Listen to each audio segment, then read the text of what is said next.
एक और बड़ी खबर इसी से जुड़ी हुई है, जहां सीएम पर हमला मामले में हमला करने वाले को हिरासत में ले लिया गया है। जिस व्यक्ति ने, जिस शख्स ने हमला किया था, उसे हिरासत में लिया गया है। अब उससे पूछताछ की जाएगी कि आखिर उसकी मंशा क्या थी। तो मुख्यमंत्री रेखा गुप्ता गई हुई थी, लोगों की परेशानी सुन रही थी, उनसे बातचीत कर रही थी। लगातार हम आपको तस्वीरें दिखा रहे हैं, जल भराव की वजह से दिल्ली के अलग अलग इलाकों में लोगों को परेशानी हो रही है और उस दौरान रेखा गुप्ता मुख्यमंत्री मिल रही हैं, उनकी परेशानियां सुन रही हैं, लेकिन इस दौरान किसी शख्स ने उन पर हमला कर दिया।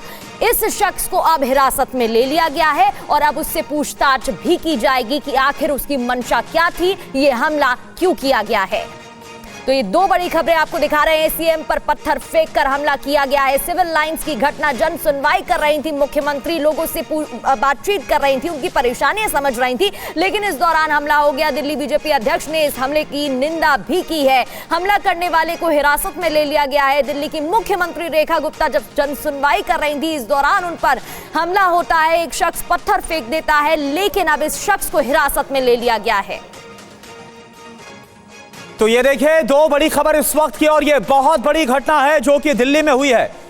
दिल्ली की मुख्यमंत्री रेखा गुप्ता जिस वक्त जन सुनवाई कर रही थी, लोगों के बीच में थी, उनकी समस्याओं को, परेशानियों को सुन रही थी, इस दौरान ही उन पर हमला किया जाता है। हालांकि जो शख्स है जिसकी तरफ से हमला किया गया, उसको हिरासत में ले लिया गया है। पुलिस की तरफ से पूछताछ की जा रही है, लेकिन सवाल ये उठता है कि आखिर उसने ऐसा किया क्यों, आखिर उसकी मंशा क्या थी, क्यों उसकी तरफ से ऐसा कदम उठाया गया। अभी इसको लेकर, हिरासत में लेकर पूछताछ की जा रही है और इस हमले की दिल्ली बीजेपी के अध्यक्ष की तरफ से निंदा भी की गई है।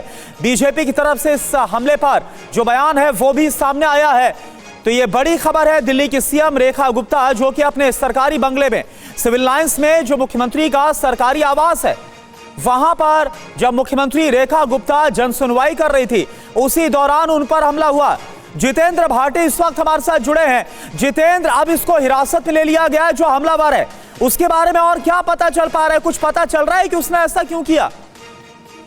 बिल्कुल, देखिए, पुलिस उससे पूछताछ कर रही है, जानने की कोशिश कर रही है कि आखिर जो है उसका मकसद क्या था, उसने ऐसा क्यों किया। लेकिन बड़ी बात यह है कि जो चेन की सिक्योरिटी होती है, उसने बिना वक्त गवाए, जैसे ही युवक ने, जो है शख्स ने हमले की कोशिश की, उसे हिरासत में ले लिया गया है। फिलहाल पुलिस की हिरासत में है और ये जानने की कोशिश उससे की जा रही है लगातार कि आखिर उसने इस घटना को अंजाम क्यों दिया है।